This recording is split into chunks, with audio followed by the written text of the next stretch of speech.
नमस्कार। मैं श्रीमती प्रेम परिहार, सहायक आचार्य, राजकीय बांगड़ महाविद्यालय डीडवाना, और आज हम पढ़ेंगे बैंक ग्राहक के प्रकार, जो कि बीकॉम पार्ट सेकंड के पेपर सेकंड में पढ़ाया जाता है।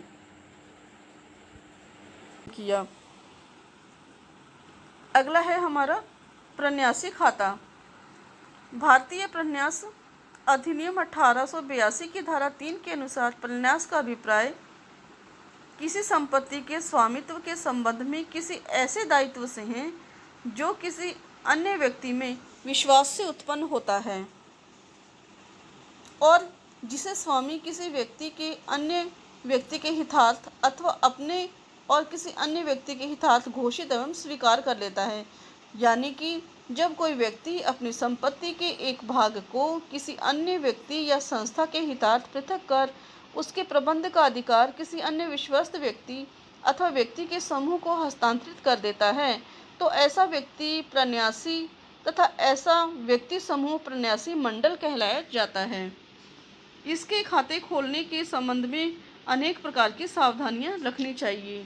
सबसे पहले तो है कि प्रन्यास के स्पष्ट एवं लिखित संलेख को ही मान्यता देनी चाहिए। यद्यपि प्रन्यास की स्थापना मौखिक अथवा लिखित संलेख से स्पष्ट अथवा गर्भित हो सकती है, पर बैंक को अपने व्यवहार हेतु केवल स्पष्ट एवं लिखित प्रन्यास संलेख को ही मान्यता देनी चाहिए। लिखित संलेख के अभाव में कई प्रकार के विवाद होने का भय रहता है। किसी भी ऐसे नाम से खाता खोला जा सकता है जिससे यह स्पष्ट प्रतीत होता हो कि यह प्रन्यास का खाता है। बैंक द्वारा ट्रस्टी के व्यक्तिगत नाम से भी खाता खोला जा सकता है, बशर्ते कि इस खाते की जमा राशि को स्पष्ट रूप से प्रन्यास राशि स्वीकार करने की व्यवस्था हो। बैंक स्पष्ट सूचना पर ही किसी खाते को प्रन्यास खाता मानेगा। अगर कोई व्यक्ति किसी खाते की राशि के लिए अपने को लाभार्थी के रूप में अधिकारी बताता है, तो उसे यह प्रमाणित करना होगा कि अमुक खाता व्यक्तिगत न होकर के एक प्रन्यासी खाता है। यदि बैंक ये जानते हुए भी कि प्रन्यास खाते में जमा राशि का उपयोग ग्राहक अपने व्यक्तिगत लाभ के लिए कर रहा है, तो बैंक भी प्रन्यास भंग का दोषी माना जाएगा। अतः बैंक को प्रन्यास खाते की राशि के दुरुपयोग में भागी नहीं बनना चाहिए। उसे ट्रस्ट खाता खोलने के लिए इन सभी सावधानियों को ध्यान में रखना चाहिए। प्रन्यास संपत्ति या धनराशि के उपयोग में सावधानी। भारतीय कानूनों में यह मान्यता है कि जिस व्यक्ति के पास किसी दूसरे की संपत्ति अथवा धनराशि प्रन्यास के रूप में रखी गई है, उसे उस संपत्ति अथवा धन का उपयोग अपने निजी लाभ के लिए नहीं करना चाहिए, क्योंकि यह ट्रस्ट भंग करना माना जाता है। प्रन्यासियों को ऋण। किसी भी प्रन्यासी को प्रन्यास कार्य के लिए ऋण लेने का गर्भित अधिकार नहीं होता है जब तक इसका स्पष्ट प्रावधान प्रन्यास संलेख में न हो। तो बैंक को किसी प्रन्यासी को प्रन्यास कार्य के लिए भी ऋण नहीं देना चाहिए। यदि बैंक प्रन्यास संपत्ति तथा ऋण लेने वाले प्रन्यासियों को व्यक्तिगत जमानत पर ऋण स्वीकृत कर देता है, तो प्रन्यास संपत्ति तथा प्रन्यासी भी व्यक्तिगत रूप में जिम्मेदार होंगे। यदि प्रन्यास खाते में नाम बाकी हो पर प्रन्यास के खातों में जमा शेष हो, तो बैंक को दोनों खातों में समायोजन का अधिकार होगा। किंतु यदि प्रन्यास खाते के जमा शेष होने और प्रन्यासियों के व्यक्तिगत खातों में नाम बाकी निकलता है, तो बैंक को दो खातों के समायोजन का अधिकार नहीं होगा। इसी प्रकार प्रन्यासियों द्वारा व्यक्तिगत खातों में ऋण लेने के लिए प्रन्यासियों की संपत्ति की जमानत नहीं दी जा सकती। यानी कि यहाँ पर व्यक्तिगत खाते अलग रखेंगे। प्रन्यासियों के जितने भी व्यक्ति हैं, प्रन्यास में जितने व्यक्ति शामिल हैं, उनके व्यक्तिगत खातों को अलग रखा जाएगा और प्रन्यास के खातों को अलग रखा जाएगा। दोनों का व्यवहार अलग अलग होगा। प्रन्यासियों द्वारा प्रन्यास अधिकारों का हस्तांतरण। जब तक प्रन्यास संलेख में कोई विपरीत प्रावधान न हो, प्रन्यास संबंधी अधिकारों का उपयोग प्रन्यासियों द्वारा सामूहिक रूप में किया जाना जरूरी है। प्रन्यास संबंधी संलेख के अनुसार ही अपना अधिकार अपने में से ही किसी अन्य प्रन्यासी को हस्तांतरित कर सकते हैं। सामान्य व्यापारिक परिस्थितियों में ऐसा अधिकार हस्तांतरण आवश्यक होने तथा लाभार्थी द्वारा अनुमति दिए जाने पर प्रन्यासी अपने समस्त अधिकार अथवा आंशिक अधिकार अपने में से किसी प्रन्यासी को अथवा किसी अन्य व्यक्ति को हस्तांतरण कर सकते हैं। प्रन्यास की जमा राशि। जब कोई प्रन्यासी प्रन्यास राशि को बैंक में जमा कराता है तो बैंक और जमाकर्ता प्रन्यासी के बीच में ऋण ऋणदाता का संबंध माना जाएगा, न कि प्रन्यासी का संबंध।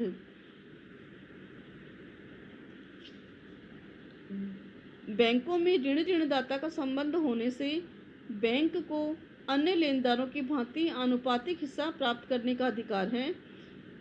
प्रन्यास की समाप्ति। जब प्रन्यास की व्यवस्था हेतु केवल एक ही प्रन्यासी नियुक्त हो तो उसकी मृत्यु पर प्रन्यासी का स्थान रिक्त हो जाता है। इसके अतिरिक्त प्रन्यास की समाप्ति उससे संबंधी कार्य पूरा होने, न्यायालय आदेश अथवा प्रन्यास लेख के अनुसार भी हो सकती है। यदि प्रन्यास की व्यवस्था हेतु एक से अधिक प्रन्यासी हो तो उनमें भी किसी एक या अधिक की मृत्यु हो जाने पर जब तक प्रन्यास में कोई विपरीत प्रावधान न हो, जीवित प्रन्यासी व्यवस्था कर सकते हैं। सबके मृत्यु होने पर प्रन्यास स्वतः ही समाप्त हो जाएगा। प्रन्यास की समाप्ति की कई अवस्थाएं हो सकती है, जैसे कोर्ट द्वारा पूरा होना, या प्रन्यासी की मृत्यु हो जाने पर, या प्रन्यास संलेख के समाप्त होने पर प्रन्यास की समाप्ति मानी जाती है। नेत्रहीन व्यक्ति का खाता। एक अंधा या नेत्रहीन व्यक्ति अनुबंध करने योग्य होता है।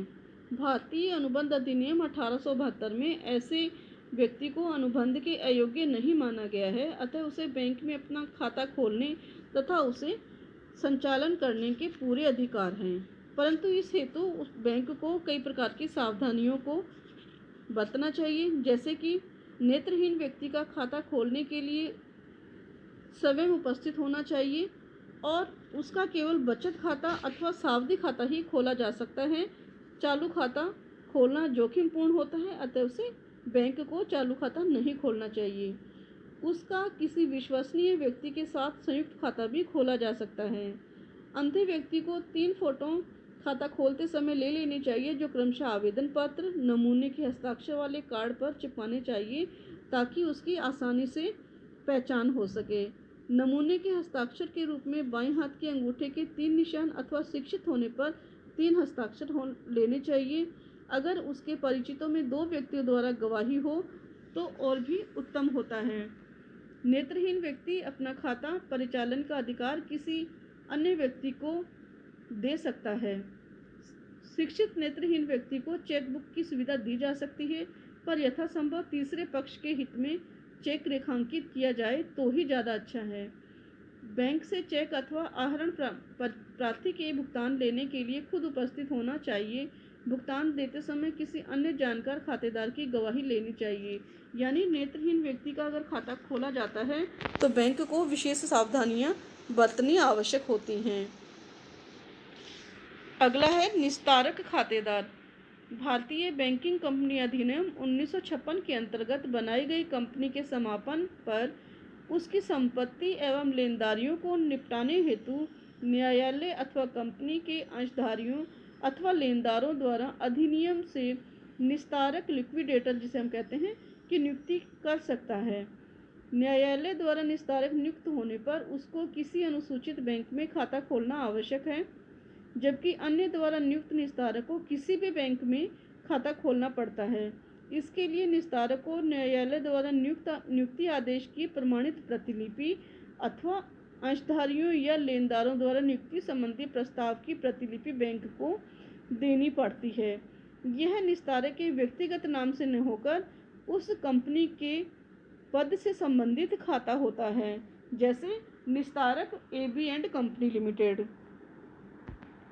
जब एक ही निस्तारक नियुक्त किया जाता है तो बैंक खाता परिचालन न्यायालय के तत्संबंधी नियुक्ति आदेश के अनुसार अथवा प्रस्ताव के अनुसार होना चाहिए, किंतु यदि एक से अधिक निस्तारक नियुक्त किए जाते हैं तो नियुक्ति संलेख के अनुरूप ही बैंक के चेकों अथवा विनिमय सादे लेखों पर एक अथवा सभी के हस्ताक्षर होने चाहिए। स्पष्ट उल्लेख के अभाव में चेक व अन्य विनिमय सादे लेखों पर सभी निस्तारकों के हस्ताक्षर जरूरी है।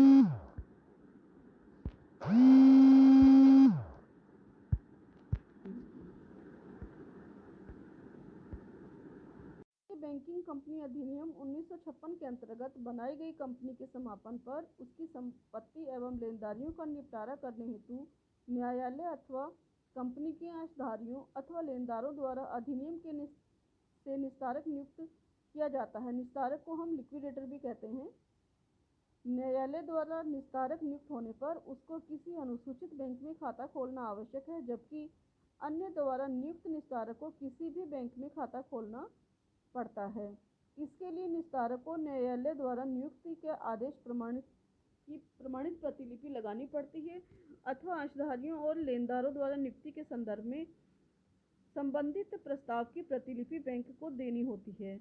ये खाता निस्तारक के व्यक्तिगत नाम से न होकर के उसके संबंधित कंपनी के पद से होता है, जैसे निस्तारक A&B कंपनी लिमिटेड। जब एक ही निस्तारक नियुक्त किया जाता है तो बैंक खाता परिचालन न्यायालय के तत्संबंधी नियुक्ति आदेश के अनुसार अथवा प्रस्ताव के अनुसार होना चाहिए। किंतु यदि एक से अधिक निस्तारक नियुक्त किए जाते हैं तो नियुक्ति संलेख के अनुरूप ही बैंक के चेकों अथवा विनिमय साध्य लेखों पर एक अथवा सभी के हस्ताक्षर होने चाहिए। स्पष्ट उल्लेख के अभाव में चेक व अन्य विनिमय साध्य लेखों को सभी निस्तारकों के हस्ताक्षर करने जरूरी हैं। यह अधिकार निस्तारकों के बीच ही हस्तांतरित हो सकता है, अन्य किसी को नहीं। बैंक को ध्यान रखना चाहिए कि निस्तारक के बैंक संबंधी सभी लेन देन उसके अधिकार क्षेत्र में हो। किसी भी निस्तारक को कंपनी के नाम से प्राप्त चेकों या अन्य प्राप्तियों को अपने व्यक्तिगत खाते में जमा कराने का अधिकार नहीं होता है। कंपनी के स्वैच्छिक समापन की अवस्था में तो निस्तारक को 500 रुपये से अधिक राशि 10 दिन से अधिक अपने पास रखने का भी अधिकार नहीं होता है। न्यायालय द्वारा अपने नियुक्ति आदेश से इस राशि को बढ़ाया भी जा सकता है। वादेशक खातेदार, जिसे हम सॉलिसिटर भी कहते हैं। कभी कभी कोई व्यक्ति बैंक में अपना खाता खोलकर उसके परिचालन का अधिकार अपने वादेशक को सौंप देता है, तो बैंक को नियुक्ति आदेश की छानबीन कर उसकी सत्यता एवं वास्तविकता परख लेनी चाहिए और इस नियुक्ति आदेश के संलेख के अनुरूप ही वादेशक को ग्राहक का खाता परिचालन करने का अधिकार देना चाहिए। यहाँ ये ध्यान रखना चाहिए कि खाता तो ग्राहक के नाम का ही होता है, वादेशक को तो केवल उसके परिचालन का अधिकार उस बैंक ग्राहक के द्वारा दिया जाता है। ऐसी अवस्था में बैंक को यह ध्यान रखना चाहिए कि वादेशक के खाता परिचालन संबंधी कार्य उसके अधिकार क्षेत्र में हो। अधिविकर्ष, बिल बेचान आदि संबंधी कार्य संलेख में स्पष्ट उल्लेख पर ही नियमित माने जाते हैं। वादेशक को ग्राहक के खातों का चेक अपने व्यक्तिगत खाते में संग्रह करना, अपने ऋणों का भुगतान में ग्राहक के खातों का चेक जारी करना कानूनन वैध नहीं है।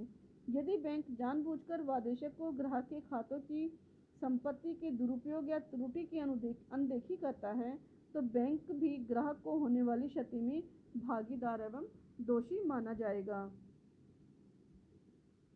एजेंट के रूप में ग्राहक। एजेंट का अभिप्राय उस व्यक्ति से है जो अन्य व्यक्ति के लिए किसी कार्य को करने अथवा तीसरे पक्षों के लिए अपने व्यवहारों में प्रतिनिधित्व करने हेतु नियुक्त किया जाता है। जो व्यक्ति उसे नियुक्त करता है वह उसका स्वामी कहलाता है। भारतीय अनुबंध अधिनियम 1872 की धारा 184 के अंतर्गत कोई अवयस्क अथवा दिवालिया भी एजेंट बनाया जा सकता है, किंतु एजेंट का नियुक्तिकर्ता अनुबंध करने योग्य होना जरूरी है। इसी अधिनियम की धारा 185 में यह प्रावधान है कि एजेंट की नियुक्ति स्पष्ट या लिखित होना जरूरी नहीं है। यह नियुक्ति स्वामी के आचरण एवं व्यावसायिक प्रचलन के अनुसार गर्भित, अलिखित अथवा मौखिक भी हो सकती है। इसमें एजेंट की नियुक्ति के लिए भी प्रतिफल होना आवश्यक नहीं होता है। एक एजेंट जिसको स्वामी ने नियुक्त किया है, स्वामी की अनुमति के बिना अपने अधिकारों को दूसरों को हस्तांतरण नहीं कर सकता। अतः जो अधिकार स्वामी ने उसे दिए हैं वह उन अधिकारों का स्वामी की बिना अनुमति के दूसरों को हस्तांतरण नहीं कर सकता। एजेंट और बैंकर। जब कोई ग्राहक अपनी व्यस्तता, अनुपस्थिति या अन्य किसी कारण से अपने बैंक खातों के संचालन का अधिकार अपने एजेंट को दे देता है तो बैंकर को अपने ग्राहकों से ऐसे एजेंटों की नियुक्ति पत्र की प्रतिलिपि प्राप्त कर लेनी चाहिए ताकि भविष्य में किसी प्रकार का विवाद न हो। जहां तक संभव हो, बैंकर को ग्राहक से अपने नाम से एक लिखित और स्पष्ट आदेश पत्र प्राप्त कर लेना चाहिए, जिससे एजेंट के अधिकृत कार्यों का उल्लेख उसको होता रहे। प्राय एजेंट को स्वामी के खातों की ऋण प्राप्ति करने का अधिकार नहीं होता है, चाहे उसे चेक लिखने का अधिकार प्राप्त क्यों न हो। इस आदेश पत्र में यह भी स्पष्ट होना चाहिए कि एजेंट के हस्ताक्षर भी स्वामी द्वारा प्रति हस्ताक्षर होते हैं। बैंकर को सावधानियां। ग्राहक के चेकों को संग्रहण एजेंट के खाते में नहीं होना चाहिए। एजेंट द्वारा अधिकारों का उल्लंघन करने पर बैंकर को इसकी सूचना तुरंत खाते के स्वामी को देनी चाहिए, अन्यथा बैंकर क्षतिपूर्ति के लिए उत्तरदायी ठहराया जा सकता है। ग्राहक की मृत्यु, पागलपन अथवा दिवालिया होने की सूचना प्राप्त होते ही ग्राहक के खाते के संचालन को तुरंत बंद कर देना चाहिए। संयुक्त खाते के संचालन के लिए एजेंट की नियुक्ति खातेदारों द्वारा संयुक्त रूप में ही की जा सकती है। किसी एक व्यक्ति द्वारा संयुक्त खाता संचालन हेतु एजेंट नियुक्त नहीं किया जा सकता। एजेंट के दिवालिया घोषित होने पर भी वह एजेंट के रूप में कार्य कर सकता है। उसके प्रतिनिधि बने रहने पर कोई कानूनी बाधा नहीं होती है। एजेंट को उसके अधिकारों से परे कार्य करने का ध्यान रखना चाहिए। उसे अपने अधिकार के अंतर्गत ही कार्य करना चाहिए। मुख्तारनामा अथवा प्राधिकरण अधिकार। कभी कभी स्वामी द्वारा एजेंट की नियुक्ति मुख्तारनामा अथवा प्राधिकरण अधिकार द्वारा की जाती है, जिसमें नियोक्ता की ओर से एजेंट को कोई वैधानिक कार्य संपादित करने का लिखित आदेश दे दिया जाता है। यह दो प्रकार का होता है: विशिष्ट मुख्तारनामा अथवा विशिष्ट प्राधिकरण अधिकार। इसके अंतर्गत एजेंट को कुछ विशिष्ट कार्यों को संपादित करने का अधिकार दिया जाता है। उन कार्यों के समाप्त होते ही वह विशिष्ट मुख्तारनामा समाप्त हो जाता है, जैसे किसी संपत्ति विशेष का क्रय करना या उसका विक्रय करना। सामान्य मुख्तारनामा अथवा सामान्य प्राधिकरण अधिकार। इसके अंतर्गत नियुक्तिकर्ता स्वामी की ओर से एजेंट को कई सामान्य अधिकार प्रदान किए जाते हैं। इस मुख्तारनामा पर नियुक्तिकर्ता स्वामी के हस्ताक्षर तथा भारतीय स्टाम्प अधिनियम की धारा 48 के अनुसार संलेख पर स्टाम्प लगनी जरूरी होती है। इस प्रकार के मुख्तारनामे के अंदर बैंक को अनेक सावधानियां रखनी चाहिए, जिसमें बैंकर को ग्राहक की एजेंट द्वारा दिए गए अधिकारों की भली भांति ज्ञान होना चाहिए। एजेंट को सीमा लांघने का अधिकार नहीं देना चाहिए। यदि अधिकार किसी कार्य विशेष तक सीमित है अथवा निश्चित अवधि तक है, तो बैंकर को उस कार्य विशेष अथवा निश्चित समय तक ही एजेंट के अधिकार को मान्यता देनी चाहिए, इसके बाद नहीं।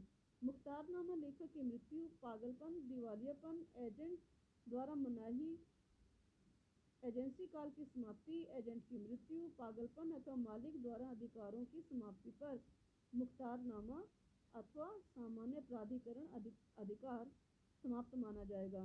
मुख्तारनामा विधिवत स्टाम्प किया हुआ हो, नोटरी पब्लिक द्वारा प्रमाणित हो तथा पंजीयन रजिस्ट्रार द्वारा पंजीकृत होना भी जरूरी है, अन्यथा बैंक को इसके लिए उत्तरदायी ठहराया जा सकता है। मालिक तथा एजेंट। भारतीय अनुबंध अधिनियम के अंतर्गत स्वामी अपने द्वारा नियुक्त एजेंट के उन सभी कार्यों के लिए उत्तरदायी होता है जिनका अधिकार उसने एजेंट को दिया है।